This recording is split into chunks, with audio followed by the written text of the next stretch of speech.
Hello and welcome to Cheating Exposed. Today's story is, I discovered the wife's affair when I came home early to tell her about my diagnosis. On the 1st of December, I got the news I was dreading. All of the tests have confirmed the diagnosis. I have stage 4 pancreatic cancer. So basically, this will be my last holiday season. I am okay with what is going to come. I am at peace with that. I have had a life well lived. All of my loved ones will be taken care of. I am naturally a private person, so my wayward wife, Jane, is unaware of my tests. I did not want to worry her until I had answers. So I head home early to have the talk. This is not something I want to do over the phone or text.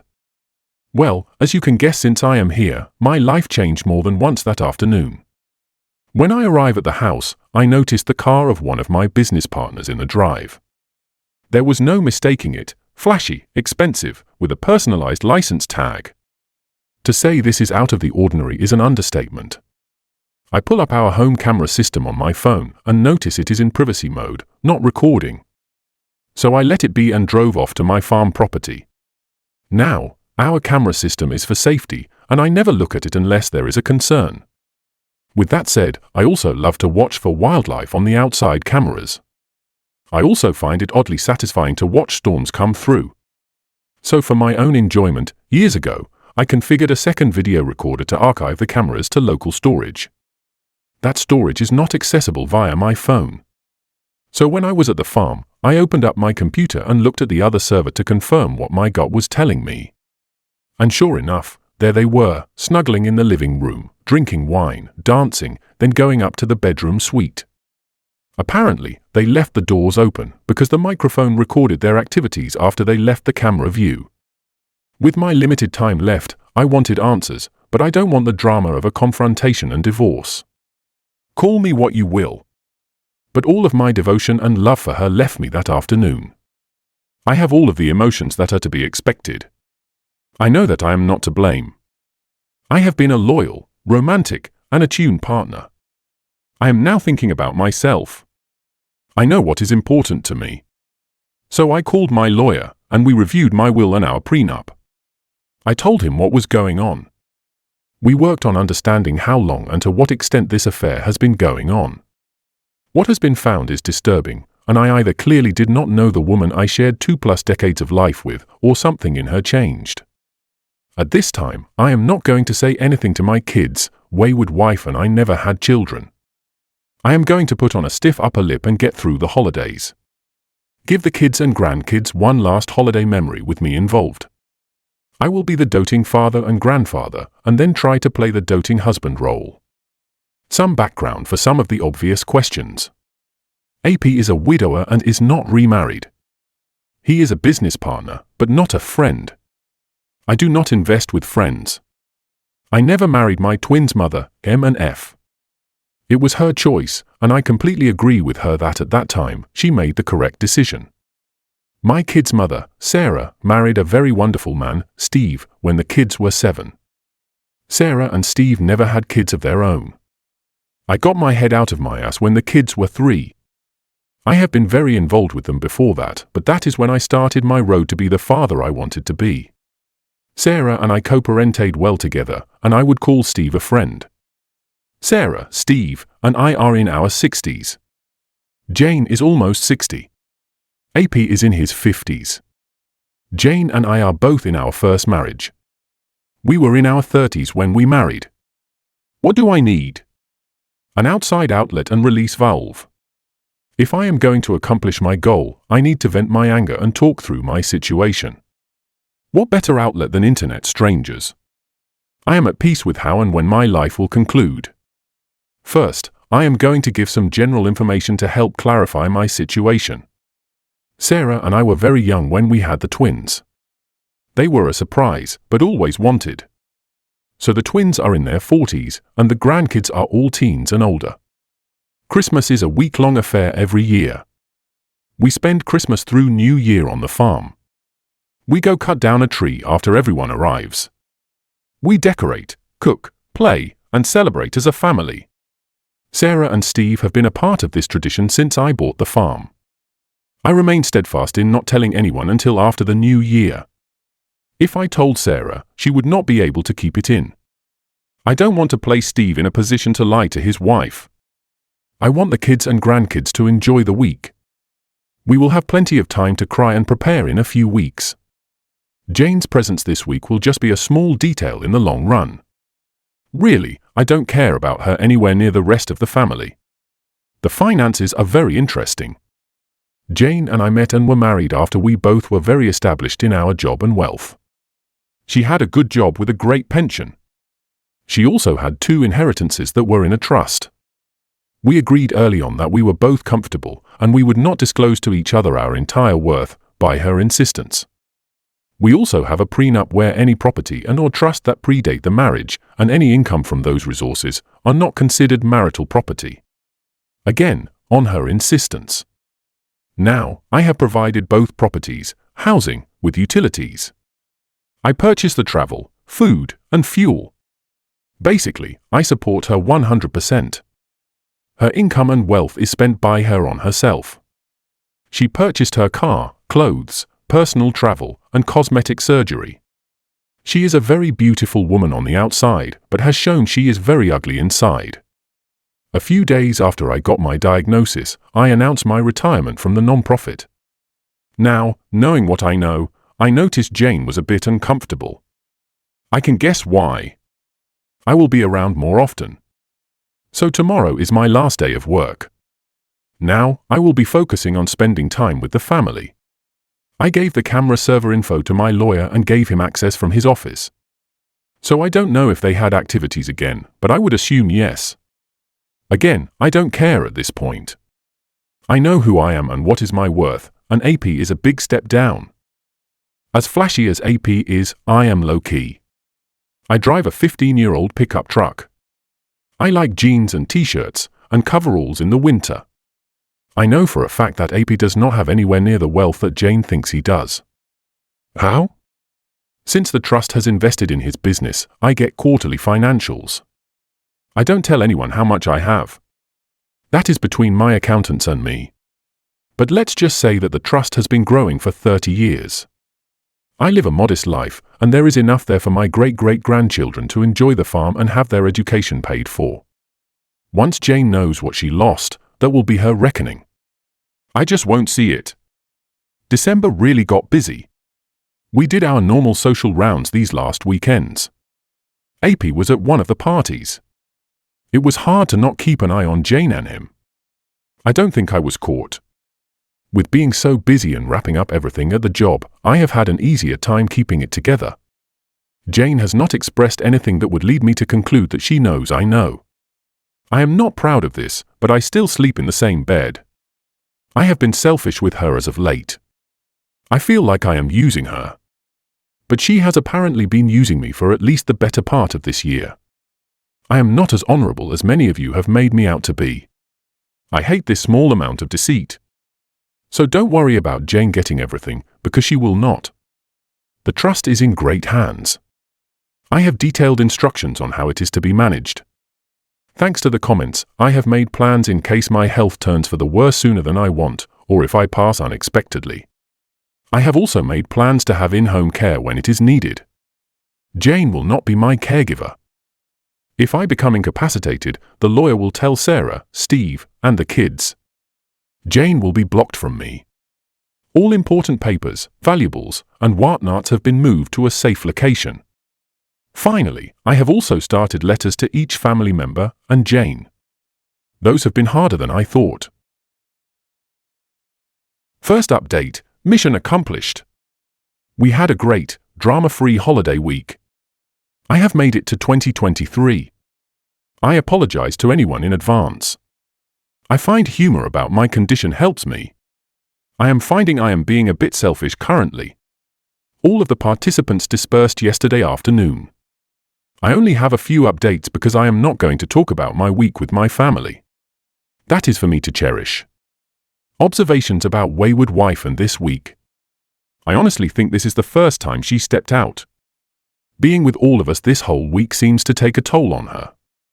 It is funny how when you know something, a person's actions make more sense. She was secretive about her phone. She stepped out of our family gathering to get some air quite a few times. The best was when she needed to run into town, and one of the grandkids wanted to go to town also. The gymnastics she did to not take the grandkid. I have to admit that I kinda played with it by asking why not. So the affair is continuing. With me now retired, she is asking me about my plans for the day or week. So I go ahead and tell her, and then ask her what her plans are.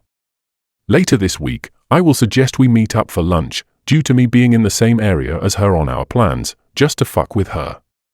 I guess it was true, someone said on another post, unpredictability is the cheater's worst enemy. This morning I met with my lawyer. I had made decisions and asked him to draw up papers. I replaced my temporary will with my new permanent will. That has been signed and should not have to change again. In preparation for all hell breaking loose, I had him draw up divorce papers based on the prenup and the evidence of the affair. She gets nothing but 25% of our shared assets. Think housewares and furniture. I keep all of my liquid assets, retirement funds, and items I purchased with my own wealth. Also, if I push it, she is required to pay alimony. I have signed them and have a packet created with all of our evidence of the affair. I am holding this in case I want to use it. I sold my loan to the trust. I will allow the trustees to convert it to shares in AP's company. Speaking of the trust, I have decided how I want it managed. I will drop myself to a 1% trustee. The twins will get the majority of the trusteeship. The 4 grandkids will make up the rest. All of the grandkids' proxies will be Sarah and Steve. As each turns 24, the kids' trusteeship will move from Sarah and Steve to the grandkid. If a fraction is left over, Sarah gets the extra share, vote, or value. I have planned a meeting with the kids, Sarah, and Steve for next week. I plan on telling them everything then. They have to sign documents, and they will want to know why I am doing this. So when this is done, my personal value will be my liquid assets, personal property, and the money from the AP's loan. So in the worst case scenario, Jane will get very little compared to the assets and value in the trust. In the next couple of weeks, I will disperse the few personal items I want to go to the kids and grandkids. Those are already at a safe location where my lawyer has access. Some of you commented on my health. Well, if I was not clear, I am not fighting this. I am letting nature take its course. So I have no ill side effects from any treatments. I did notice this week I was more easily tired out. The family noticed also. I played it off as the old man getting older. I still have the cough. The cough is what started it all. It was my tumors in the lung that led to all of the diagnoses. I just played that as a lingering COVID cough.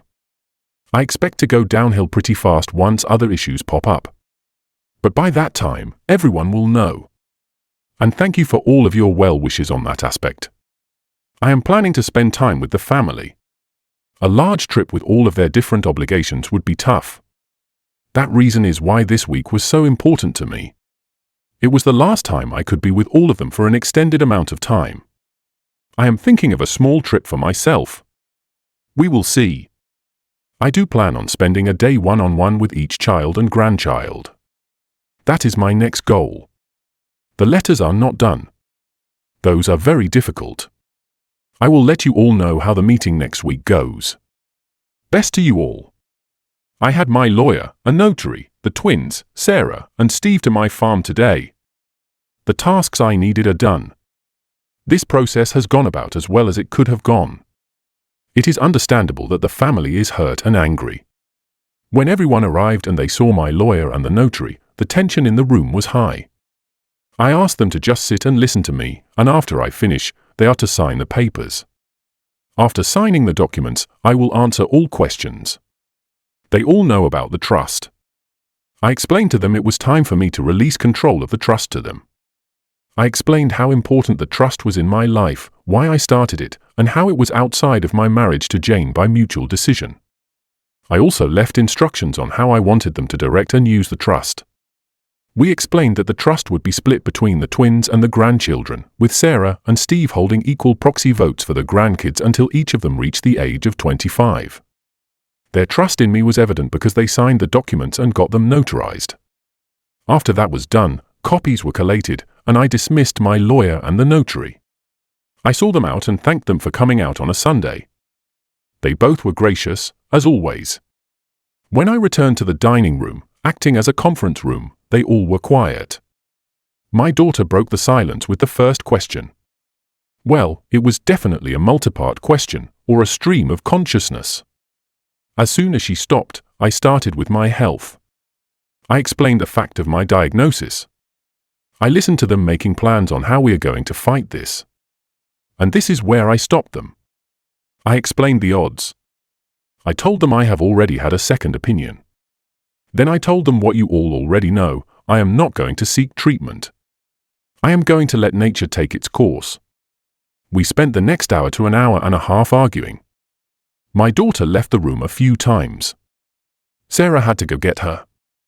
While they were gone, Steve, my son, and I had a heart-to-heart. They understand where I am coming from. They might not agree, but they understand. The consensus is that Sarah and my daughter will come around. After all this calmed down, and I knew the next question was coming, when did I find out? And I told them. And now, there was another round of anger and sadness. I explained that I wanted one more holiday week where I was not a dead man walking. That I was selfish. I wanted this diagnosis to be after the holidays. I don't want it to taint their holidays for the rest of their lives. My daughter, sensing there was still more, went all Kojak. She was not going to leave the room until all was out. She asked, how the hell did Jane not tell her?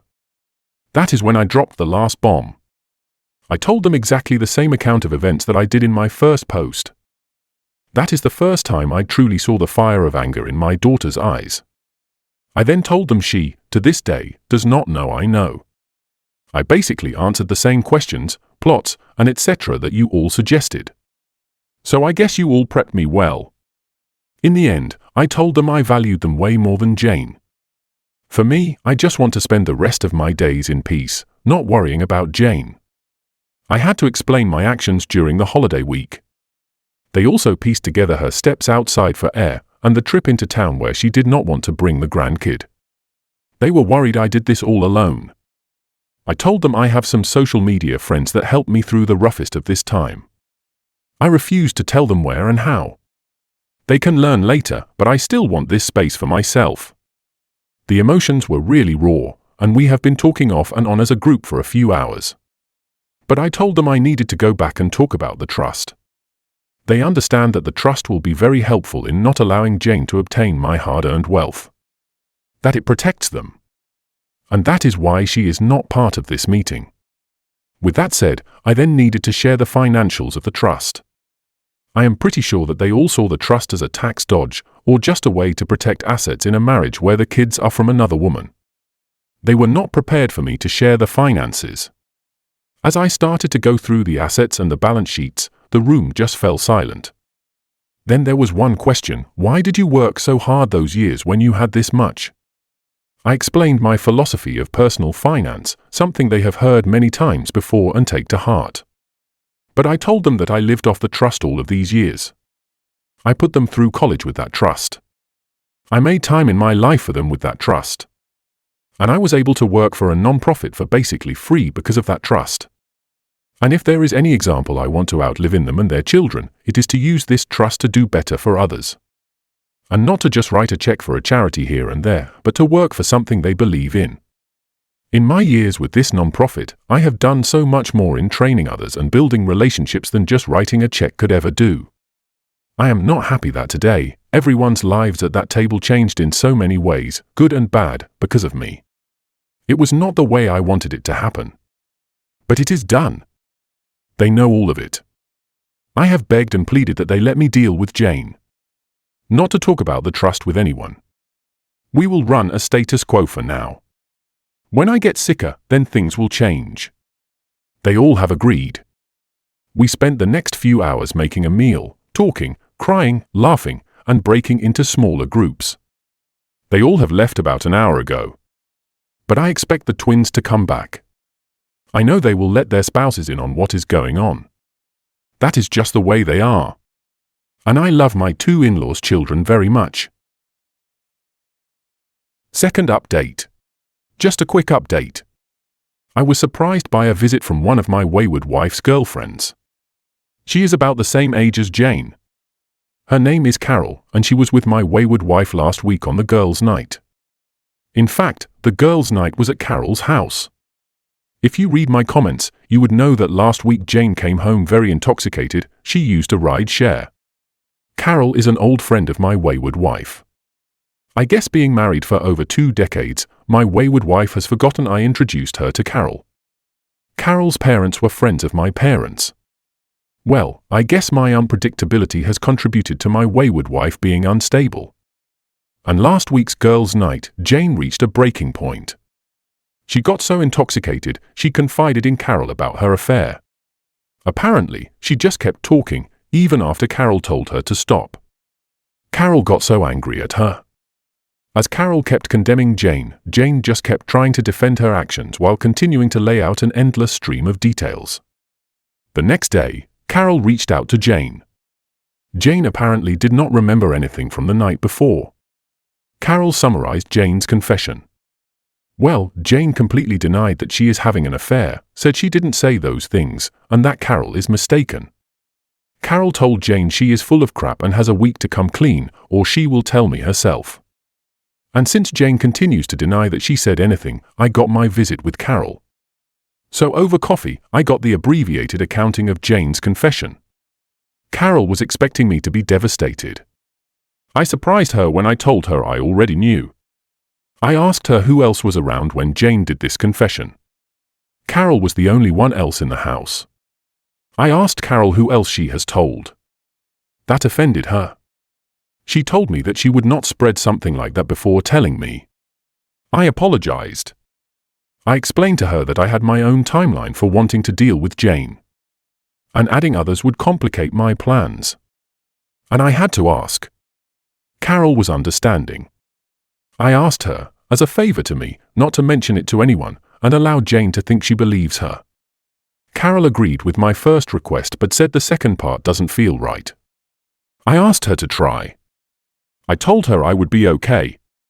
Carol said that anything else I need, all I have to do is ask. I know that I will have to make another apology when Carol finds out about my health. But I will deal with that another day. So I am going to confront Jane tomorrow. We have a regular date night, and I plan on calmly telling her what I know, my condition, and how I am going to spend the rest of my life without her.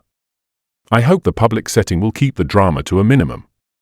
Going as planned or a total disaster, I will update sometime this weekend. My plan is, after the confrontation, to give her what I know, asking her to not contact me or my family. We will see how it goes. Mike Tyson said, everyone has a plan until they get punched in the mouth. Yes, every plan does not go exactly as you envision. Mine is not exempt from this reality. I will take a moment to set the table of my plan for you. Jane and I have a weekly date night, and we generally use the same restaurant. So much so, we have a regular table. It is in the back, still public, but away from the high energy near the bar. I decided that this would be the place I confront her. I plan to do it after the end of dessert. I got my lawyer and his wife's reservations at the same time.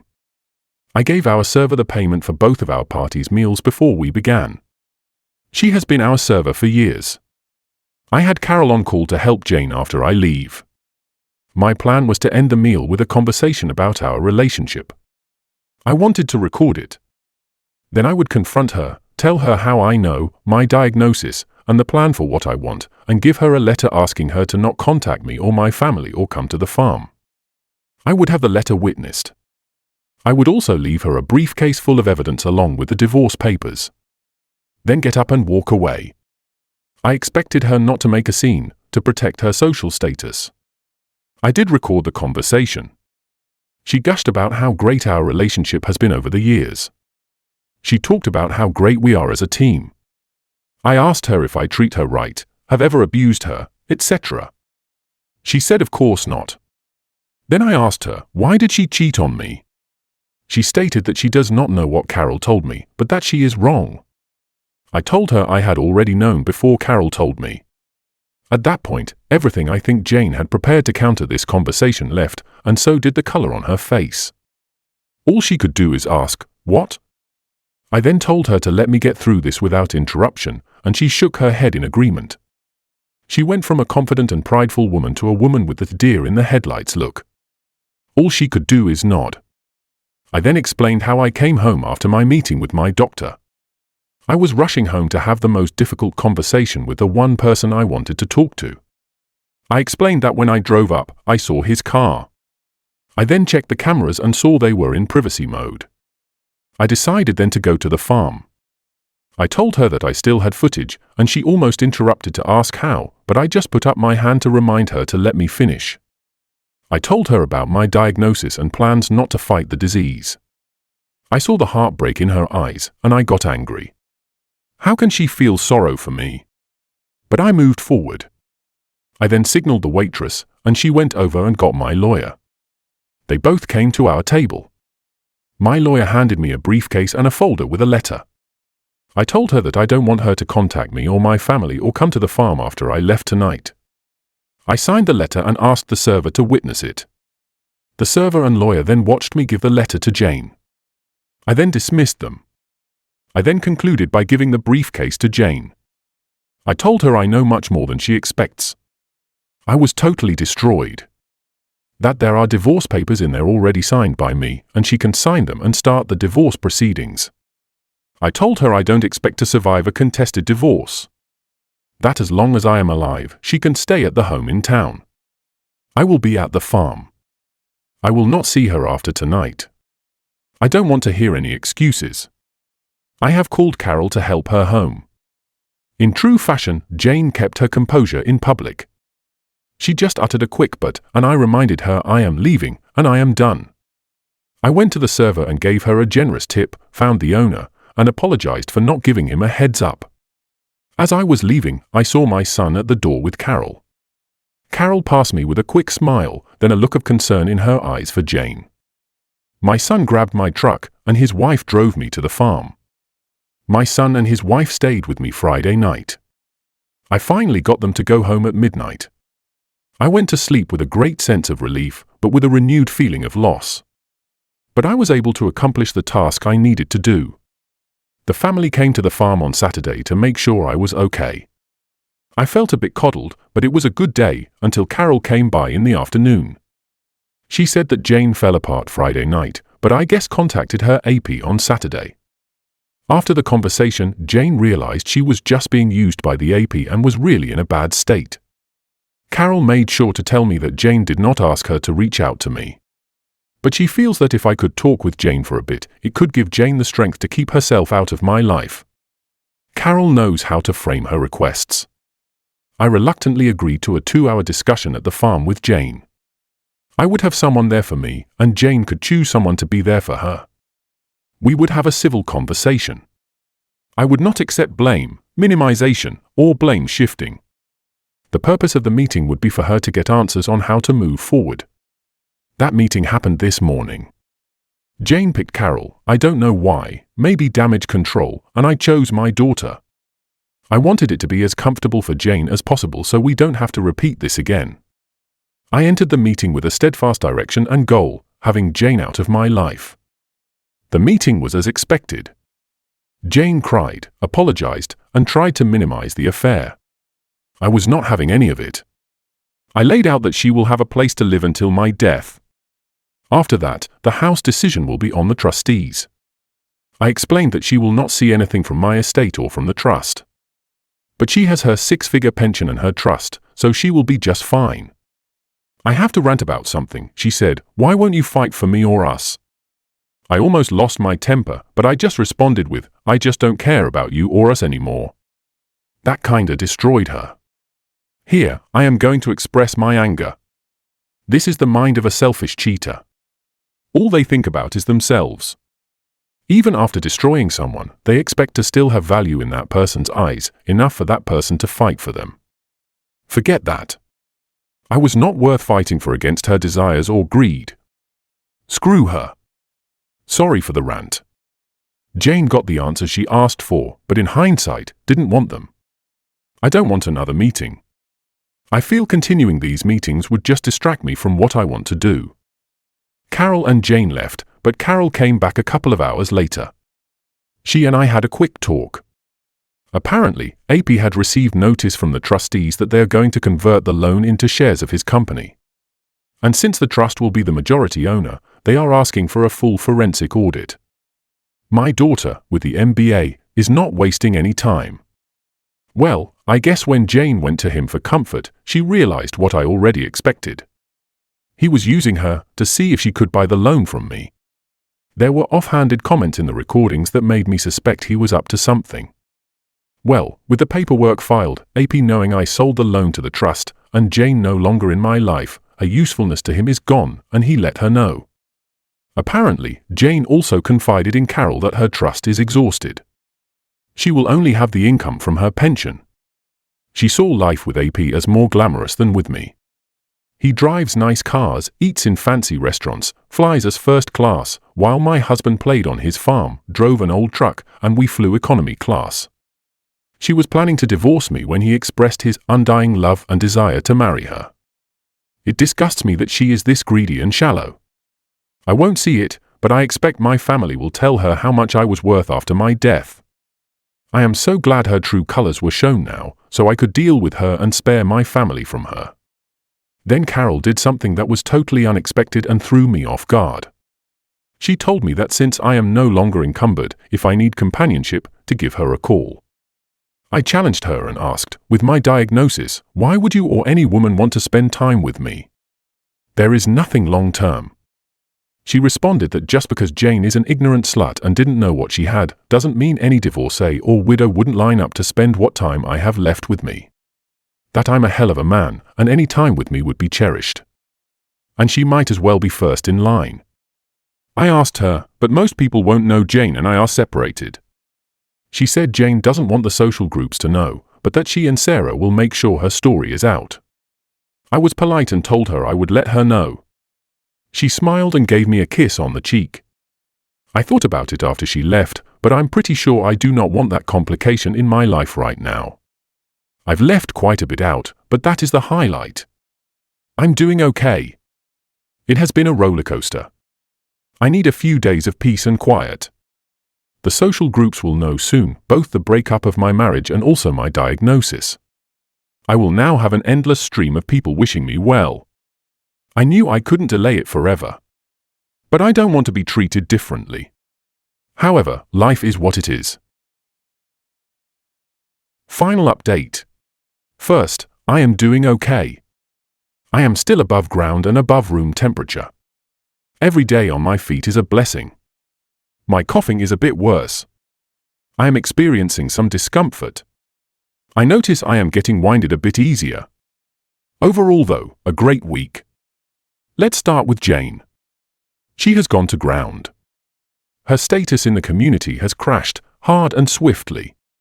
Once it was out, she was politely asked to resign from any of her leadership roles. Most of her circle has judged her harshly and have come right out and asked if she chased their husbands.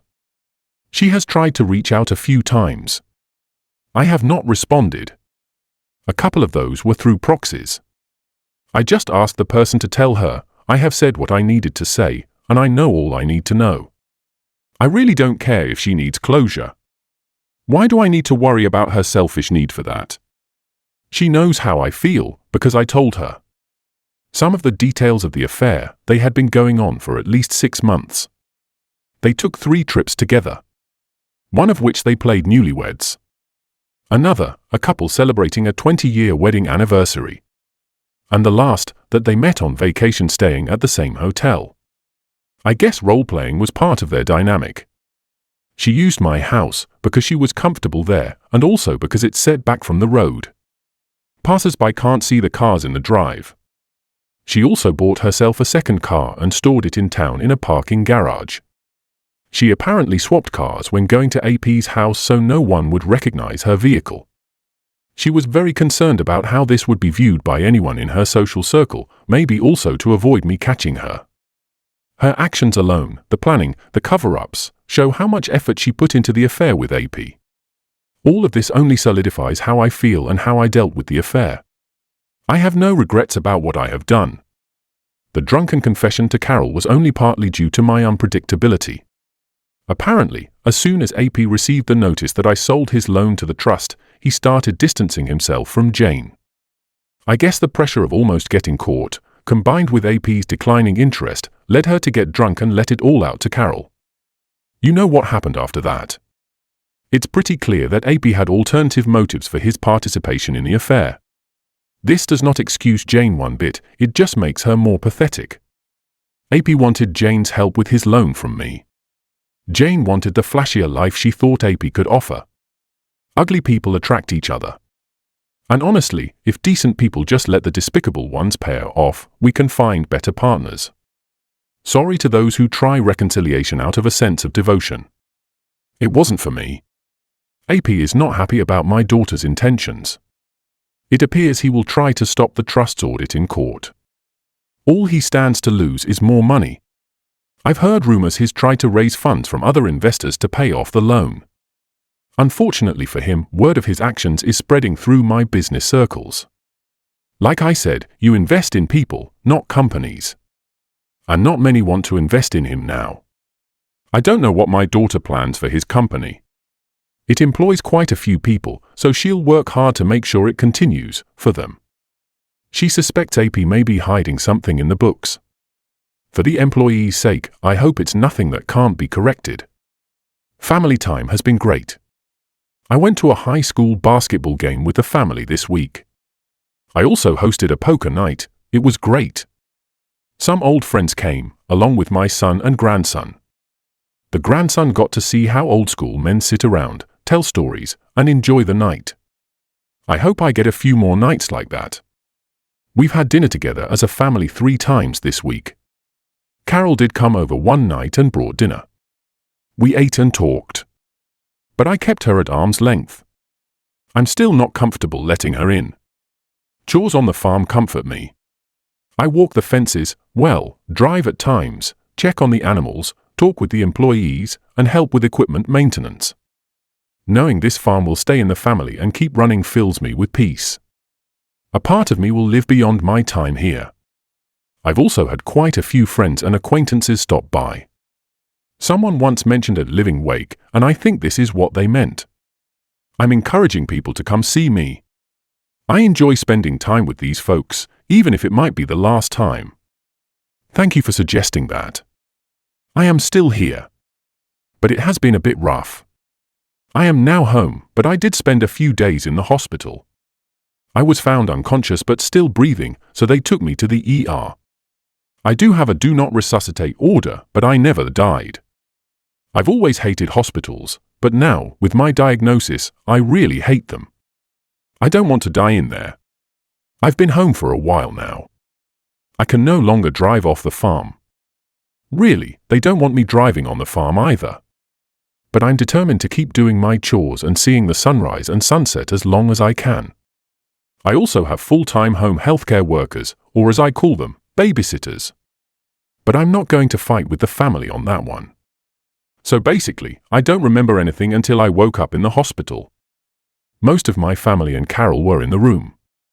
I was stable by then, and the doctors just wanted to observe me for a day or two and, of course, run more tests to be sure. I had either my twins, Sarah, or Carol with me for almost the entire time. There was one night when no one was with me, and I woke up with Jane in my room. I guess she pulled the wife card on a duty nurse who didn't know not to let her in. I was tired, but she was playing the sweet and devoted wife. I don't know why. Then I realized she was holding my hand and stroking my head. I pulled away. She was hurt. She then started the new refrain of being so sorry, saying she didn't mean anything she said to him, that she was trying to use him, etc. I just sat there, not engaging. This upset her. She demanded that I talk to her. She was just loud enough to catch the nurse's attention. The nurse noticed Jane's demeanor and my discomfort. She was smooth. She told Jane to wait outside because she needed to perform some routine checks. Once Jane was out of the room and the door was closed, the nurse asked me if I was okay. I told her that Jane was my ex-wife and there should be notes on file that she's not to be allowed in. She apologized and asked what I wanted her to do to reduce my stress. I asked her to call my emergency contacts. She did, and in about 45 minutes, Sarah, my daughter, and Carol walked into the room. By then, Jane was back, still spewing her nonsense, but at a very quiet level. Once Jane saw them, she knew she needed to leave. I quietly asked her to just go. None of the other patients deserved her making a scene. I told her to stop thinking about herself and just leave. I'm very thankful that she quietly left, but not before giving me a quick peck on the forehead. I recoiled a bit. But if I had to accept that for the peace of the other patients, so be it. The women in my life profusely apologized to me. Honestly, I cannot be mad at them. They have their own lives. They all figured out a schedule to make sure that I was not left alone again. And I'm sure my daughter thanked the nurse for calling them, while at the same time letting the staff know her anger for letting Jane in when they had specific instructions to the contrary. This event just shows me that Jane is like a drowning person. She is just grabbing for anything. I am not special in her eyes. She just sees me as something she can use to keep afloat. After every contact with Jane, I just see how much darker and black her soul is. AP is still as much of a jerk as he was before. His accounting department has seen where the wind is blowing, and in meetings with my daughter, they pretty much gave her the entire picture. There is no criminal conduct by AP in his business. But it is clear that he was using every perk and loophole to increase his income over his base pay at the expense of the bottom line. So when my daughter takes control, he will realize a 60% reduction of value to him from the company. And that really pisses him off. I have a feeling she might just outright fire him and move him into a silent minority owner role. So his flashy lifestyle is about to hit a brick wall. He has threatened lawsuits but hasn't brought any action yet. I think his credit and or reputation in the area is shot to pieces. Carol has become a more permanent fixture in my life. I have to say, I don't mind the company and companionship. Maybe she's wearing me down. She has been staying over several days a week. I hope to bounce back sooner than later. But since I can't drive anymore, I'm going to have to lean on others more. This is uncharted waters for me. Carol has been eagerly volunteering to support me in this area. And before you ask, no, there is nothing physical between us other than sitting close together. Last update from his doctor. My dad passed away this past week.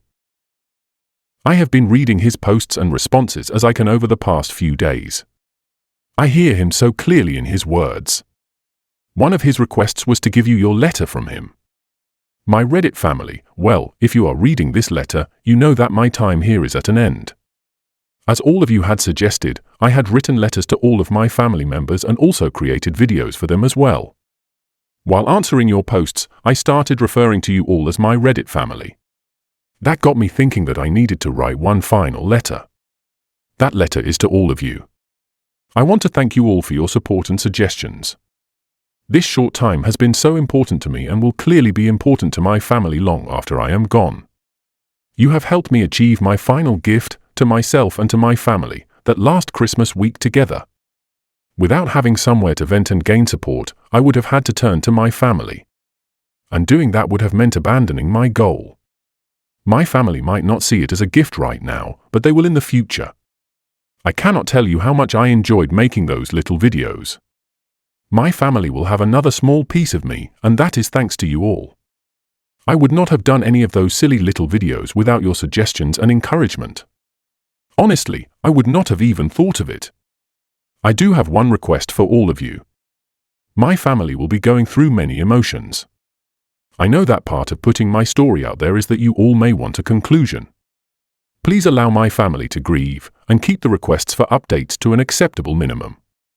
I have asked them to give you this letter and, if they feel they can, to give a final update on Jane. That update is up to them. I have asked. I just ask you all to be patient. Finally, I wish you all the best. all of the love I can provide from the great beyond. Remember, none of us are promised tomorrow. Know yourself and be good to those around you. I hope none of you suffer the road I have had to walk, but if you do, I will, in any way I can, walk it with you. Remember, you all are worth so much. Never let anyone tell you anything different. I will send as many virtual hugs as I can from wherever I end up. Saying thank you at times feels so inadequate, but it is the words I have right now. Thank you. I hope we meet in the beyond, just not too soon. Well, folks, that's all. Thank you all for listening. Please like, comment, and share the video if you enjoyed it. Also, subscribe to the channel and hit the bell icon so you will be notified when we upload the next video. Take care.